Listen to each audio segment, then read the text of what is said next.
Hello and welcome. I'd like to welcome you today to applying for congressionally directed medical research programs, peer review cancer program in bladder cancer. All attendees are in listen only mode. If you have a question for our presenter, Dr. Donna Kimbark, please type your question as you think of it in the question box to the right on your GoToWebinar panel. When today's program concludes. Welcome to the 2020 Applying for Congressionally Directed Medical Research Programs Peer-Reviewed Cancer Program in Bladder Cancer. My name is Stephanie Chisholm, and I'm the Director of Education Research at Beacon. I'm joined today by Dr. Donna Kimbark. Dr. Kimbark received her PhD in molecular biology and cancer therapeutics. She's been the program manager for the peer-reviewed cancer research program at the CDMRP for the last 12 years. We're delighted to have you with us, Dr. Kimbark. Thank you very much. Can you hear me? I just want to make sure. Yes, we can hear you. And so just let me know when you need to advance your slides. Okay, great. I'm really happy that everybody can hear me. You always never know with technology. So let's go to the second slide. I'm going to talk a little bit about the peer review cancer research program. But first, before I start, I wanted to talk a little bit about who is the Congressionally Directed Medical Research Program. For those of you who might be new to us, I think it's important to start with the ground up. You don't want to start up too high. So let's start with who the CDMRP is. We are part of the Department of Defense. We're part of the Army. We sit with the Army's Future Command, and specifically with the Medical Research and Development Command. We actually sit at Fort Detrick in Maryland. If you go to the next slide. I'm going to talk a little bit about the CDMRP, some of the characteristics of the CDMRP. Most of our programs that you can see there at the bottom, that bottom banner down there, most of those programs are congressional special interest programs. What that means is that they are not in the president's budget. Specifically, they are added to the DoD appropriation every year by Congress. So the CDMRP actually manages these extramural research funding programs. It was started in 1992 with a focus on breast cancer research. And as you can see on the bottom there with our FY20 programs, we have over 30 research programs. We have multiple programs that are cancer-specific programs. For instance, you may have heard of the prostate cancer research program, or the breast cancer research program, or the kidney cancer research program. Those are separate programs from the peer review cancer research program. So we're going to be talking specifically about the peer review cancer research program today. Congress specifies each of these programs, and the CDMRP then determines the research strategy and how we are going to competitively select the best projects in order to fund them. Our current director is Colonel Stephen Dalal. He's been with us for a couple of years now. And let's go to the next slide. So how do we go about managing and executing these programs? Our vision is really to transform healthcare for both the service members and the American public through innovative and impactful research. We do this through a method of responsibly managing collaborative research that discovers, develops, and delivers healthcare solutions to service members, veterans, and the American public. I'm going to be on slide 5 now. When we look at how the CDMRP manages and how we move forward overall, we're really about unique partnerships. A partnership of Congress. Congress is the one that's adding the money. Congress is the one that's answering and responding to advocacy organizations like Beacon that ask for funds to be added or their topic area to be added to the peer review cancer research program. That's Congress. We have the Department of Defense. We are part of the Department of Defense. So we actually oversee our management program style, contracting actions, and regulatory requirements are all managed through the Department of Defense. We have researchers that we fund and also researchers that help us with peer and programmatic review. and our other government agencies we partner with to ensure that we're not getting overlap, because we don't want overlap with what, for instance, NCI is funding. What we want to do is we want to complement NCI and not compete with NCI. And finally, and most importantly, we have consumers. Consumers are people that have had the disease or are people that care for someone with the disease. And that's an important part of our process. In the end, our stakeholders, we might say Congress, we might say researchers, but really the fulcrum is really all about consumers, the patients that really need these medicines and need these treatments. And they participate at all levels. They are peer reviewers and they are programmatic reviewers. And they bring a passion and perspective to the whole program. So let's go to the next slide. I'm going to talk a little bit about background in the peer review cancer research program, so you know what you might be getting into when you apply. So you know a little bit about it. So let me introduce the peer review cancer research program. We started in fiscal year 09, and we have been part of the Congressionally Directed Medical Research Program since then. On the bottom of slide 6, you can see our appropriations per year. Our appropriations started out at $16 million in FY09. In FY20, we have $110 million. This is a really important number. And not only because it's a 3-digit number, but also because we actually want to show that there is enough interest to this program and to the topic area of bladder cancer that we want to fund a lot, and we want to use this fund for this reason. Another thing that's very important about the peer review cancer research program is that we get congressional language each year that stipulates the topic areas to be funded, the appropriation amount, and the requirement that research is relevant to service members and their families. And I'm going to talk about each one of these in a moment. From FY09 to FY19, the PRCRP had about $430 million appropriated, with nearly 730 awards. And there has been over 25 topic areas included in the congressional language, and it has changed throughout the years. Some years it's 4 topic areas, some years it's 17 topic areas, and the appropriation amount doesn't seem to drive how many topic areas we have. Just because we have a higher appropriation doesn't mean we have the most topic areas. Our vision is to advance mission readiness of those in the U.S. military members that are affected by cancer, and to improve their quality of life by decreasing the burden of cancer on service members, their families, and the American public. And we do this by successfully promoting high-impact research for cancer prevention, detection, treatment, survivorship, and so on. So let's go to the next slide.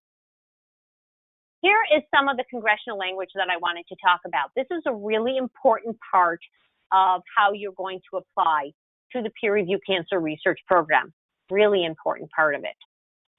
The topic areas are listed on the left-hand side of the slide. Right up there on top is bladder cancer. Okay, so that's the one we're most interested right now with this group. All of the other ones you might be interested in as well, or you might want to spread the word to some of your colleagues. We have a couple of new topic areas this year: esophageal cancer, head and neck cancers, as well as metastatic cancers. I realize that metastatic cancer is kind of a catch-all, but that's okay. We're really looking for an agnostic approach to how cancers spread. And we did have the pediatric and adolescent and young adult cancers. It used to be called children, adolescents, and young adult cancers. So there's a little bit of difference in the name, but it's the same thing. Pediatric is considered 0 to 14 years of age. Adolescent is considered 15 to 24 years of age, and young adult is considered to be 25 to 39 years of age. So let's talk a little bit more about that congressional language. The applicants must address at least one of the topic areas as directed by Congress.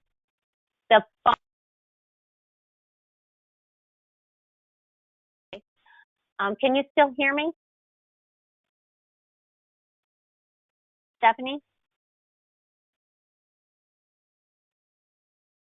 I don't know if you can still hear me. Sorry, that was muted. We lost you for just a second. Okay, If okay, Start I'm at the sorry. top of the slide, the fiscal year 20 congressional language slide. Yes, we're on the FY20 congressional language slide. Did you hear any of that? Nope, we didn't hear anything about that. Okay, I will go over it again. I apologize. So let's go over the strategic guidance and the congressional language FY20 topic areas. As you can see, our topic areas, we have 14 this year for the peer review cancer research program. Bladder cancer is right up there on top. And we have a couple of new ones. We have esophageal cancer, head and neck cancers, as well as metastatic cancers as new cancers or new topic areas that are included this year. I realize that metastatic cancers is really a catch-all, but really what we're looking for is an agnostic approach to understanding how cancer spreads. For pediatric, adolescent, and young adult cancers, pediatric is considered 0 to 14 years of age, adolescent is considered 15 to 24 years of age, and young adult is considered to be 25 to 39 years of age. So let's get on to the other side of the slide and really talk about the congressional language. Applicants must address at least one of the topic areas as directed by Congress. Okay, so one of those topic areas you have to pick. It's a requirement. Okay, funds may not be used for research into breast, kidney, lung, pancreatic, prostate, ovarian, rare cancers, or melanoma. Okay, and why those cancers? Okay, those cancers each have their own separate program that is managed by CDMRP with their own appropriations. Pancreatic has a $6 million appropriation. Melanoma has a $20 million appropriation. Those monies are just for those cancers, okay? So we don't want to fund any research into those cancers because of the fact that we don't want to have stuff coming in and having, our money diluted with that. But we do have to consider rare cancers. Some of our cancer topic areas, for instance, esophageal cancer is a rare cancer. So how does that work with the rare cancer research program? The rest of the strategic language and the congressional language actually says the inclusion of the rare cancer research program shall not prohibit the PRCRP from funding cancers or cancer subtypes that may be rare by definition. So we're okay. We can fund anything that falls underneath our topic areas, even if it's rare. Anytime you see the word shall or shall not, and I'm, emphasizing those to you, those are words that you cannot cross. That's a line in the sand that you cannot cross. That means that the rare cancer program cannot make it so that we can't fund something. So that's good. And our research progress should address and be relevant to service members and their families. So let's go to the next slide and discuss what the congressional language actually means when we talk about relevance to service members and their families. On slide 8, what we have here is we're going to talk a little bit about our requirements for this.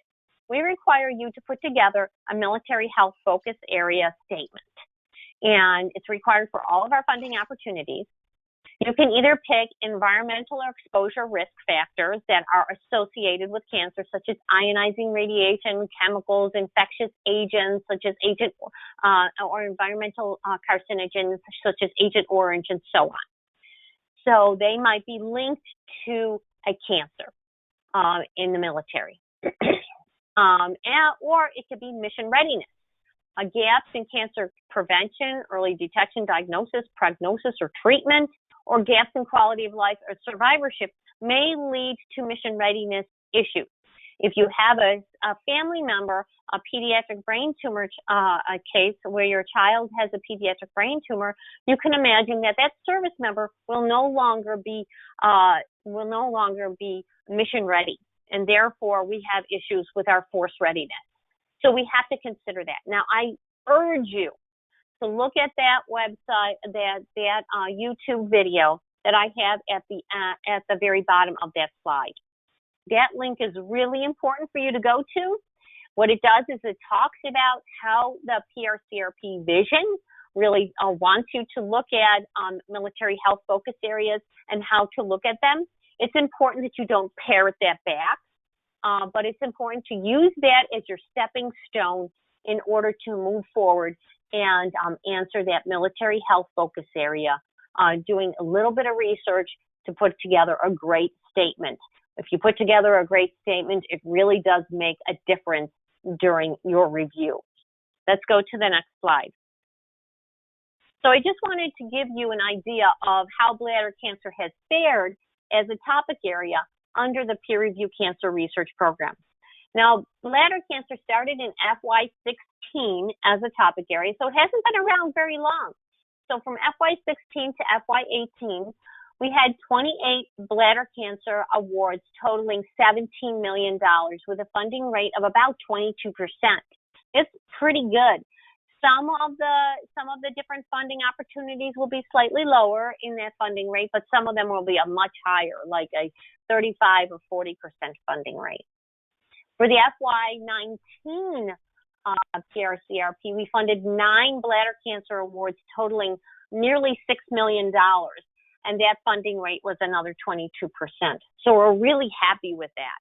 If you look at some of our different bladder cancer awards, I just put a couple of these on the slides. I'm not going to go into great detail here, but I just wanted to give you an idea of the types of things that we're funding. We're funding circulating tumor cell-based patient-derived xenograft models of metastatic bladder cancer as a platform for development of novel therapeutic approaches. That is one of our IDEA awards, which is our innovative type of award mechanism. We also have a nanomembrane capture and characterization of cancer-derived exosomes in urine for an early detection and a biomarker and that's another IDEA award. So those are really neat types of award mechanisms. And then finally, we have the targeting the regulation and actions of telomerase reverse transcriptase in bladder cancer. And this is important because when you have overexpression, it's linked to cisplatin and doxorubicin resistance. And so really looking at the TERT expression in bladder cancer can really help us with a better personalized therapy and treatment for bladder cancer. So if we go to the next slide, let's get into the meat of this. This is really what you want to hear, okay? What I'm going to tell you is I'm going to tell you about how to find our funding opportunities. I'm going to go ahead and I'm going to tell you about each one of the funding opportunities in detail. And then I'm going to give you strategies for success and some pitfalls that I want you to avoid. Okay, so first of all, funding opportunities. You can go to our CDMRP website. All you have to do is put in CDMRP into your very favorite search engine and click on the link for CDMRP. And right at the top, you can go to funding opportunities in order to get into it. Now, if you've already found that, or you have been an applicant before, you may know about eBRAP. eBRAP is another one of our portals that you can click on the funding opportunities and forms. And say all of this is, you don't remember any of that. Well, here is something to remember, and it's something easy to scribble down. You can go to grants.gov, and in the search grants, you can put in the CFDA number of 12.420, and you'll get everything that we are offering for this year for FY20. That's how you find us. You can also get on our text feeds or onto Twitter or onto Facebook, and you can get information that way as well. So if we go to the next slide, let's talk a little bit about the funding opportunities. You want to know what you can actually apply for. So I'm going to go into the IDEA Award and the Impact Award first. These two award mechanisms are different than the other award mechanisms.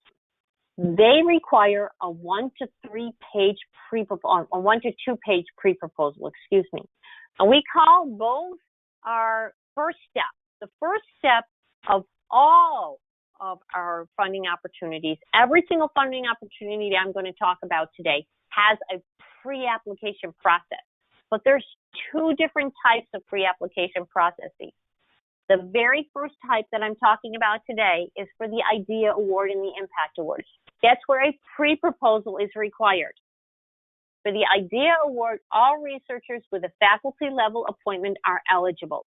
This supports high innovation, high impact, high risk, high gain type of research.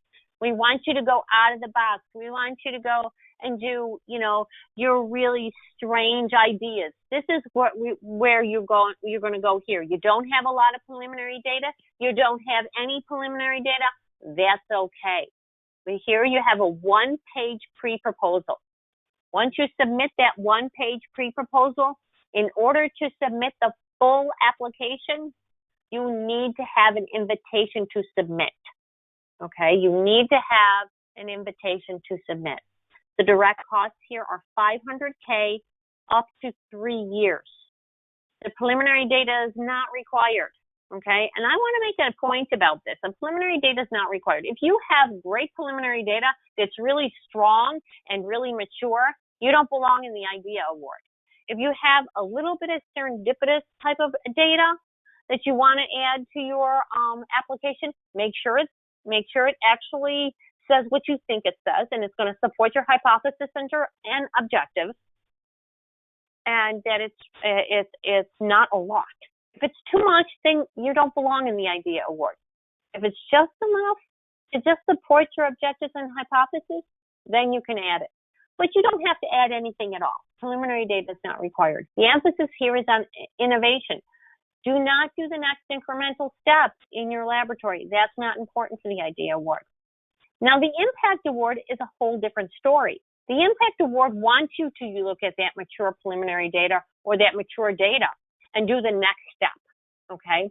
Here, we have a pre-proposal, once again, is required. A 2-page pre-proposal is required. You're going to have to review and put together your objectives and put together why your experimental design, support your objectives, and so on.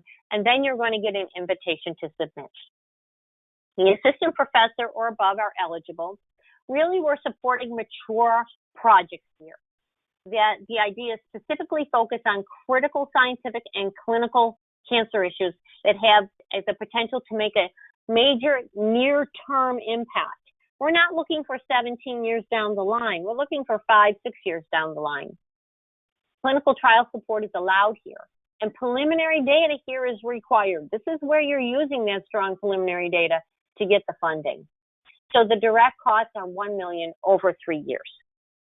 So if we go to the next slide, now I'm going to talk a little bit about the other type of pre-applications that you're going to be doing. And that's what we call letter of intent. Now, I think one of the things that mixes people up is that the NIH uses letter of intent for their pre-proposal as well. But letter of intent for us is that you write a letter and you say, I intend to apply to the Translational Team Science Award, FY20 TRCRP, period. That's all you really have to do, okay? And that gives us the ability to now count you as one of the people that are going to apply. You do not need an invitation. You do not need an invitation to submit the full application. So let's talk about what the Translational Team Science Award is all about. It's about the assistant professor or above are eligible. This is our award where 2 PIs, 2 to 3 PIs will come together and partner together. They're going to partner together on an overarching project, okay? So each one of those PIs have to have an intellectual stake in what they're going to be looking at. This supports correlative studies that are associated with an ongoing or completed clinical trial. This is not a meta-analysis. It is not you're going to go into the patient files. You can go into patient files, but it also has to be, you also have to be getting data from an ongoing or completed clinical trial. You have to get some samples, okay? It's not just going into patient files that had nothing to do with the clinical trial. It has to be associated with a clinical trial.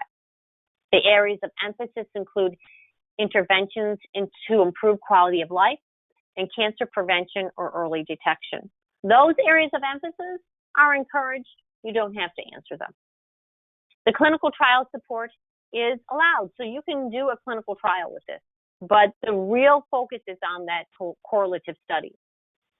Now, this is new for FY20, is that we're not asking you to put together a pre-proposal. We're just asking for a letter of intent. So no invitation is needed to apply. Just go ahead and apply. The preliminary data is required, and the direct cost of $1.5 million amongst the partners over 4 years. Now, the next one that I'm going to talk about is the Behavioral Health Science Award, which we find is a new award mechanism for the peer review cancer research program. We're very excited about this award mechanism, and I really want to reach out to the people that you know might be interested in this, because this is a really important part of cancer research that's often forgotten. Here it's about supporting innovative research into behavioral prevention, survivorship, and the 3 types of survivorship, quality of life, psychosocial effects related to cancer or diagnosis of cancer. An independent investigator with an faculty level appointment is eligible. We're supporting pilot clinical trials are allowed. Like if you're going to do a survey or a questionnaire or something like that, that's allowed. Letter of intent is important. So you have to write a letter of intent. I intend to apply to the Behavioral Health Science Award under bladder cancer for the peer review cancer research program. No invitation is needed to apply to the full application after you put in your letter of intent. And the preliminary data required for applications proposing a clinical trial is required. So if you're not proposing a pilot clinical trial, you don't have to add preliminary data. But if you are proposing a pilot clinical trial, you do have to add preliminary data. And direct costs are $1 million over 4 years. Please put the word out for that. We really want the patient's issues with survivorship, quality of life, long-term effects of having bladder cancer, and how much it costs the patient to have bladder cancer. We really want that to be a part of how we are studying bladder cancer. An important other feature of the Behavioral Health Science Award is that we do include patient advocates as part of the actual award mechanism. So when we go to the next slide, this is a funding opportunity that we call the Virtual Cancer Center Award. We're really excited about this one because it's really different. It's an extraordinary opportunity for a candidate as a director and a deputy director of a virtual cancer center. A letter of intent is the only thing that's required. Here, the director and deputy director will oversee a virtual cancer center of early career investigators, which we call scholars. And they could be from bladder cancer, they could be from mesothelioma, they could be from lymphoma. What we're trying to do, and this extraordinary individual, this director, would be someone who could bring together these different cancer researchers, bring them together so that they can learn from one another. How many of you think about melanoma and realize how far advanced melanoma is in immunotherapy when some of the other cancers aren't as advanced in immunotherapy or where we want to be? Bladder cancer is one of the very first ones that used immunotherapy. It's a very old method, but a lot of people fail it still. So when we look at that, when we look at what we've learned, like for instance, in melanoma, in immunotherapy, how would it have been better to cross-fertilize the different cancers? So what we want this extraordinary individual under director to do is to be able to bring together these scholars and to stop stovepiping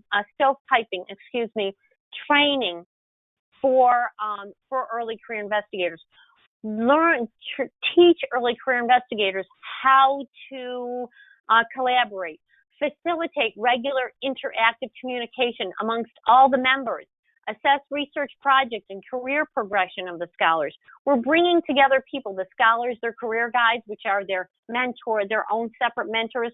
We're bringing together this whole collection of people to interact and to work together. Now, the scholars will have their own application process, where the Virtual Cancer Center will be paying mainly for the development workshops and meetings. And that is $1.25 million up to 4 years.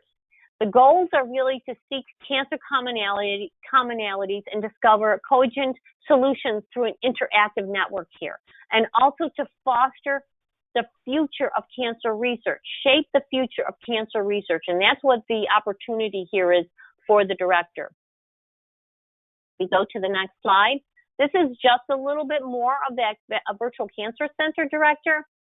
It's really focused on early career investigators. The opportunity to shape the next generation of cancer researchers is really in the hands of the director and the deputy director. You'll put together a vision and a mission for this Virtual Cancer Center. You'll build the infrastructure for the network that will hopefully last for more than those 4 years that this award is putting it together for. We're really hoping that this will be decades old. In 10 years, we'll be still talking about this and seeing how it has really changed the shape of and the future of how we tackle cancer. We'll put together an advisory board of career guides and prominent leaders in the field, collectively working on annual meetings and grant workshops to really change how bladder cancer and other cancers under the peer review cancer research program are tackled and researched today and in the future. Going to the next slide. The next slide is the Career Development Award for both fellows and scholars. We have two different options here. I'm going to go into the scholar first because I just talked about the Virtual Cancer Center. The scholar will be associated with the Virtual Cancer Center, although they will apply to the Career Development Award and not the Virtual Cancer Center Director Award. They will be an independent investigator at or above the level of assistant professor or instructor within 7 years of the completion of their terminal degree. The career guide will be at the level of an associate professor. This supports the scholars to be part of that Virtual Cancer Center. So they will have, the candidates should demonstrate an outstanding level of productivity and potential for the future. We're providing intensive mentoring, national networking, and a peer group for junior faculty. The opportunity to network across different cancers and to learn from those different cancers and to be able to collaborate and bring other people in to your umbrella. And the direct costs here are $800K over 4 years. Now the fellow is a little bit different. Excuse me. The fellow is a little bit different. They will not be interacting, excuse me, with the Virtual Cancer Center. They will be, sorry, they will be, they have the same requirements as far as eligibility is concerned. This is going to support impactful research. Preliminary data is not required, and the direct cost will be $400K over 3 years. Both of these are letters of intent. The fellow will be someone who will be a little bit less productive, a little bit less in their productivity. Maybe they don't have as many publications or presentations. So this person may have just come out of their postdoc, where the scholar might have been in their position as assistant professor for a couple of years now and been productive. So there is a little bit of a difference here in these two. So keep an eye on that when you decide what you're going to fund. Now we go to slide 16, the funding opportunity documents. Here are the face of the funding opportunity documents, the two funding opportunity documents. One is called a program announcement or an overview of the funding opportunity. That's on your left-hand side. And the other one is called the general application instructions, and that's on your right-hand side. Now your left-hand side will give you the submission and review dates for each particular funding opportunity. These deadline dates are for the Virtual Cancer Center Director Award. They are not the same for every single award mechanism, and therefore you should look at the title page for each and every mechanism that you decide to apply to. For the general applications instructions, this is where we get into the nitty-gritty. The program announcement will tell you the award intent and the award information and give you information regarding the application package as well as how it's going to be reviewed in peer and programmatic review, and those are very important, as well as funding instructions. The general application instructions will go into the nitty-gritty of what you need to do as far as the application itself. So let's look at some of that nitty-gritty now and go into slide 17, with the submission information. The first thing you're going to do is you're going to go to eBRAP, which you can just go put in eBRAP into your favorite search engine, or eBRAP.org. You can go in there, okay, and you will set up your own profile with your business official attached, and you'll submit your application in eBRAP. Your pre-application, I should say. So you will submit your pre-application in eBRAP. It will either be a pre-proposal for the Impact and Idea Award or a letter of intent. You'll submit that. You can submit that without your business official helping you. And then the second step will be submitting your full application after you've either gotten an invitation to submit or you don't need an invitation to submit with the letter of intent. You'll submit a full application to grants.gov if you're extramural. If you're intramural, that means you're part of the DoD, you'll submit through eBRAP. Everyone else will submit through grants.gov. And then you verify your application. You'll be able to verify your application once it's downloaded into eBRAP. So please make sure that you submit your full application early so you can do that. So let's go to the next slide. Once again, I know I'm belaboring this point, but people get confused about this, and that's why I'm doing that. The Impact and the Idea Award require that pre-application. So a 1 to 2 page narrative. It may include some bio sketches and some other supporting data. An invitation to submit is required. The letter of intent is exactly what I said. You can just write down what you're intending to submit a full application. We use for administrative purposes only. That's all we use it for. We don't review it at all. Peer reviewers and programmatic reviewers never see it. So this is for every other funding opportunity that the Peer Review Cancer Research Program is offering this year. So let's get into the cycle. This is when we get into slide 19. You look at the program cycle. Our program cycle, our funding opportunities have already been released, and so we're right before the pre-application receipt. Pre-application receipt will happen for the pre-proposals in May. That's May 14th for the Idea Award and the Impact Award.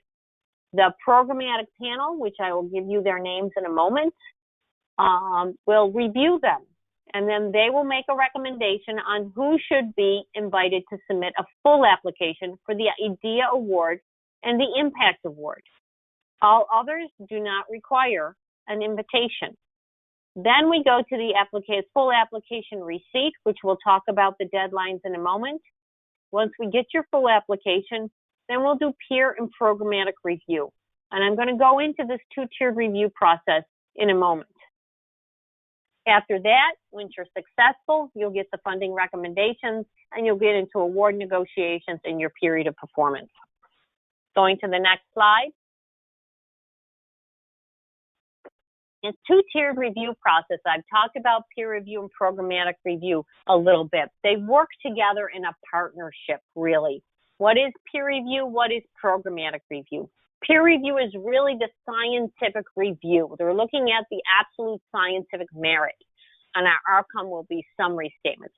Programmatic review, on the other hand, is really about comparing and contrasting what has been actually submitted and deciding on what should be the most important part of the intent of the award mechanism and answering to the military health and so on. And I'll talk about each one of these in detail. So let's go to the next slide. Let's talk about peer review. What happens here? Now, peer review is an evaluation process of the technical merit and the impact. and some other criteria that is written out in the program announcement at the very back under the peer review criteria. The panels are comprised of scientific and consumer reviewers. They could be researchers, laboratory researchers, or clinicians. There's no standing panels, and reviewers are not allowed to speak to applicants. And each reviewer is recruited based on their expertise. Consumer reviewers have a equal voice in the process. And the outcome is going to be what we call a summary statement with an overall score, scores for the criteria, with strengths and weaknesses for each one of those criteria, okay? So let's look at one of the criteria scores, the criteria for on slide 22. On slide 22, you see this is a peer review criteria for, I think this is probably the impact award. Okay, so when you look at this here, when you look at this, to determine the technical merit, all applications will be evaluated according to the following scored criteria. They will either say a decreasing importance, it could be a say of equal importance, pay attention to that, that's important. Here we have research strategy and feasibility. Look at each one of these sentences. So when you are writing your application, and this is a huge tip for success, go through each one of these and make sure you answer each one of these. Because when you don't, that's considered a weakness by the peer reviewer. They will go through and say, this application didn't really address alternative approaches on that second to last bullet. They talked about potential problems and potential pitfalls, but they never addressed alternative approaches, or they just kind of hand waved it. So that will be written under a weakness. And every weakness that you have is a tick against you. So let's make sure that you don't have any weaknesses at all by going through and answering every single one of the peer review criteria. When I write the program announcement, I go through every single line that I put underneath the research strategy and feasibility, the impact, the innovation statements. I take those, how I wrote it to tell you how to write your attachment, and I pull it out and I put it under the peer review criteria, and I make it into an evaluative sentence. So it's actually a mirror. It actually mirrors except for saying how well or to what degree. Okay, so that's what we do there. So finally, what we have here is the programmatic review. When they look at your summary statements, they're going to look at the strengths and weaknesses. How much strength do you have? How much weaknesses do you have? When we compare it to another application, when we compare these two, how do they balance out? You know, this one has a lot of weaknesses. They didn't talk about alternative approaches for AIM 2.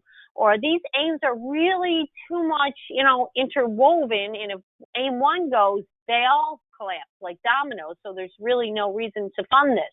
So keep that in mind as you put together your application. The potential for impact is really important for us. And program relevance is very important too. We also want to hear that you are not just phoning in your military health focus area statement. It's important for you to make an effort there. And we have to consider portfolio balance. We do have to consider portfolio balance and funding the best of the best. And out of that comes funding recommendations. Now, we do have programmatic panel members. If you go to slide 24, you will see our programmatic panel members listed here. These are our panel members. Do not add any of your programmatic panel members in your application. If you put any of these people in your application, I have to make your application non-compliant, and I have to pull it, and you're not allowed to get funding. Okay, so this is a conflict of interest.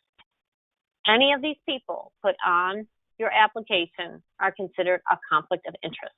Okay, so what the programmatic panel is going to do is to really look at the adherence to the award mechanism, the programmatic surveillance, composition, the relevance to military health, and also the relevant impact.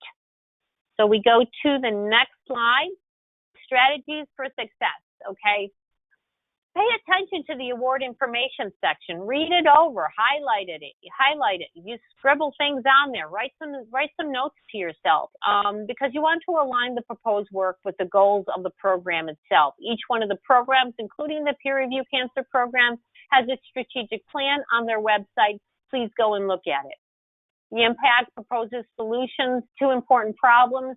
If, for instance, you're looking at the IDEA award, you should be thinking about innovation. What is the important issues that might need some innovative avenues? Or for the Behavioral Health Science Award, what's some issues that acute survivors what are they facing when they're first getting that diagnosis of cancer? What's the psychosocial impact of having a cancer diagnosis? So really marry them up. The feasibility, you should talk about the technical plan should be sound. Your approaches should match what your goal is. You should be matching how you're going to approach it. Your experimental design should match what you want to get out of it. So it should approach and be appropriately powered with good statistical plans. You should also demonstrate availability and access to any crucial resources or subject populations. Next slide. Planning and timelines. I'm going to tell you right now, your pre-application and your letter of intent, your pre-proposal and your letter of intent will be due at 5 p.m. on the dates that you're going to look at. We're going to look at in a minute. 5 p.m. Eastern Time. The grants.gov is always at 11:59 p.m. Eastern Time. Keep that in mind. Plan accordingly. Okay, and collaborate with your business office. Make sure that they know what you're going to do. Grantsmanship is always important. Don't make your application filled with jargon and way too many abbreviations and acronyms. Listen, I work for the DoD. I understand abbreviations. We all speak in abbreviations, but it can become very difficult to read. Really make sure that you understand your different audiences. Your audience as a peer and programmatic reviewers first. So you want to be able to communicate effectively, especially to the peer reviewers. Review and make sure that you have all of your application package put together and be compliant. Don't break the rules and do not add the programmatic panel members. Okay, let's go to the next slide. I'm on slide 27. Do not exceed the page limits. Okay, make sure when you transfer your Word document into a PDF version that it doesn't throw off your page numbers. Make sure, because that's important. And then do not miss your submission deadline. Please make sure that you don't miss your submission deadline. Grants.gov validation can take up to 72 hours. System-to-system submissions are sometimes very problematic. It's really great to use that grants.gov workspace instead. Application verification in eBRAP is possible before the deadline. Okay, so if you do it before the deadline, you can actually get in there. Submit the correct project narrative and the budget. These components cannot be modified during the verification period in eBRAP. Let's go to the next slide. This is just a summary of our funding opportunities. We have an IDEA award, a career development award with 2 different options, the Virtual Cancer Center award. We have the Impact Award, the Translational Team Science Award, and the Behavioral Health Science Award. All of these are, we hope to really get a great receipt this year with our $110 million that our appropriation is. So if we go to the last slide, this last slide is your deadlines for ones with pre-proposal mechanisms. That's the Impact Award and the IDEA Award. Your application, your pre-application deadline is 5 p.m. Eastern Time on the 14th of May. Your invitation to submit an application will happen in June. Your application submission deadline, your full application submission deadline is the 27th of August at 11:59 p.m. Eastern Time. The end of the application verification period is on the 3rd of September at 5 p.m. Eastern Time. Peer review will happen in November, and programmatic review will happen in February of 2021. Okay, so those are for the IDEA Award and the Impact Award. For all of the others, the Translational Team Science Award, the Career Development Award, the Behavioral Health Science Award, and the Virtual Cancer Center Director Award. The pre-application submission, that's your letter of intent, is due 5 p.m. Eastern Time on the 30th of July. So you have some time there, but put it on your calendar so you don't forget. Application submission deadline is 11:59, the 27th of August. And the verification period is 5 p.m. Eastern Time, 3rd of September. Peer review will happen in October and November of 2020, and programmatic review will happen in December of 2020 and February of 2021. And so on slide 30, you will see some links that you might want to look at. First of all, our PRCRP link, and then some videos that you might want to look at, an overview of CDMRP if you're interested, and the webinar series that we put together last year that will talk about how to deal with the innovative type mechanisms, the early career development mechanisms, and so on. And lastly, on slide 31, I just want to thank you for helping to provide hope to all of our consumers across the board. Thank you very much. And I'll take any questions. Thank you so much, Dr. Kim Bark. We do have quite a few questions. The first would be, can I apply for a grant if I'm working outside of the USA, but I would like to do research in the US? Yes. Yes, you can apply. You can apply from nearly any country across the world.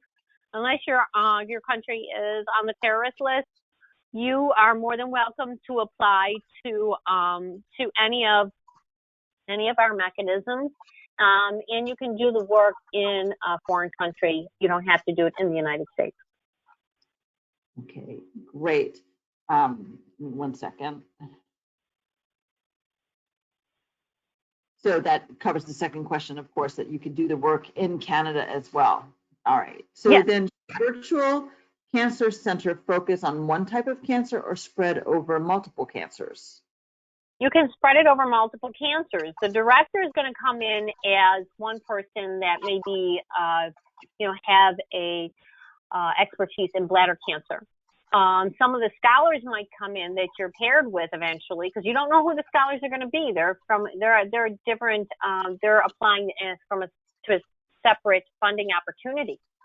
So once we assemble the virtual cancer center, what you'll end up having is the director, maybe a bladder cancer director, and maybe there's 2 early career investigators in bladder cancer, and maybe there's 1 in colorectal, 1 in lymphoma, 1 in mesothelioma, maybe 1 in neuroblastoma. And our whole point of this virtual cancer center is, well, when you think of a cancer center isn't just focused on one cancer. It's focused on all cancers. So what we're really trying to do is we're trying to bring everyone together to learn from one another. So we learn what's happening really well in one area that might help in another area. So, it can be across the board. Thank you. Does the 7-year time limit apply to the terminal degree or the completion of the final year of clinical training postgraduate years for physician applicants? Okay, for people, one of the things about the 7 years is that it does not count any time spent in medical residency or family medical leave. So if you had to take time off because you had a family or something, or a serious disease or something like that, you can just explain that in your biosketch. Your medical residency should be listed in your sketch as well, so that we can do the proper math. And so we don't count that against you. Okay, thank you. Does the Virtual Cancer Center Scholar have to identify a director of the VCC first, or are they appointed into this if they are awarded? The last. So the scholar will not know who the director is going to be, and the director will not know who the scholars are going to be. Okay. So the scholar should put together the best application that they possibly can. They'll identify someone who's going to be their career guide, and then together the scholar will put together that application and apply under the scholarship option. And then the person that's going to apply for the director is going to apply to a separate funding opportunity. And then in the end, the program office, including me and our programmatic panel, will put together the actual best director and best scholars to go together in this virtual cancer center, which will teach, grant writing and, really try to bring together people for the next stage of cancer study. Great. Okay.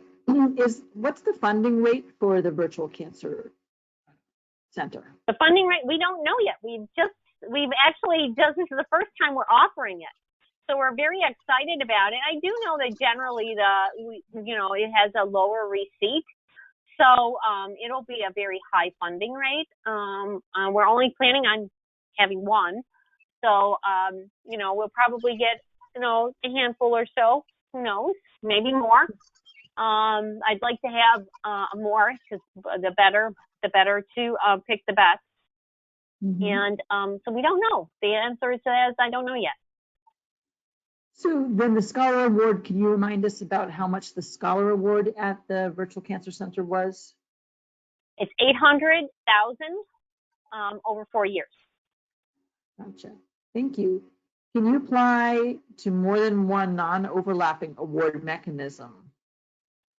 Yes, absolutely. Just as long as you don't apply with the same idea. Okay. Within the eligibility requirements for applicants, is industry also considered a potential applicant? Somebody from industry? Industry can apply as long as they are eligible. I mean, that's why we put equivalent in our eligibility. So yes, you're more than welcome to apply. No. Would you advise resubmitting? Okay, go ahead. Go ahead. Sorry. We have funded industry in the past, so. Okay, thank you. Would you advise resubmitting a revised proposal that scored relatively well in a previous cycle to CDMRP after addressing the reviewer's comments? Can it be resubmitted to a different mechanism? Well, if you look at your summary statement and you see, I could really probably answer some of these and submit it again. It won't be really a resubmission, but it will be a brand new submission, which you can submit using your summary statement as a guide to where your weaknesses were and fix those up and, increase your chances of getting funded. So are CDMRP grants considered extramural or intramural for federal employees, such as people at the VA? If you work for the VA, you are extramural. Only if you work for the Department of Defense, like if you work for the Medical Research and Development Command, and you wanted to apply for our grants, that would be intramural. But everyone else is considered extramural. Like if you were a part of the Navy, and you're applying from the Navy, you would be intramural. You're applying from the VA or you're applying from NCI, you're extramural. And like the NCI, very often they'll apply through a foundation because it's a little bit easier for them that way. Okay. To be mindful of everyone's time, we have time for one more question. And it was, is there an example or template online for pre-applications, full applications, in addition to the general instructions? I don't think there is a template of any sort of that regard. We do have suggested templates, suggested formats, I should call them, for like the SOWs, the statements of works and budgets and so on. So that will help guide you. What I would really suggest is people contact your business office. They have people there that have done this a million times and they can really help you. If you don't have anyone like that can help you, please go ahead and send questions through our help desk, or you can find right on the CDMRP website, or you can send them to Beacon. I hope I'm not talking out of turn here. And they'll send them directly to me and I'll answer them. You absolutely could send them to Beacon, and we will be happy to forward them on to Dr. Kimbark to have those questions answered. So thank you, everybody, for joining us today. The recording will be available. Please don't forget to fill out the evaluation form. Dr. Kimbark, thank you so much. This is such a wonderful, comprehensive review of this program, and we're very excited to see lots of wonderful applicants coming in this year. We know that we have our peer reviewers, our patient advocate reviewers that will be out there looking for these bladder cancer grants. And it's very, very exciting to think that so many people have signed up for this webinar. We hope that you'll all consider applying. So I'm going to go ahead. Thank you very much. Thank you. I'm going to end the webinar now. Thank you. Bye. Bye-bye.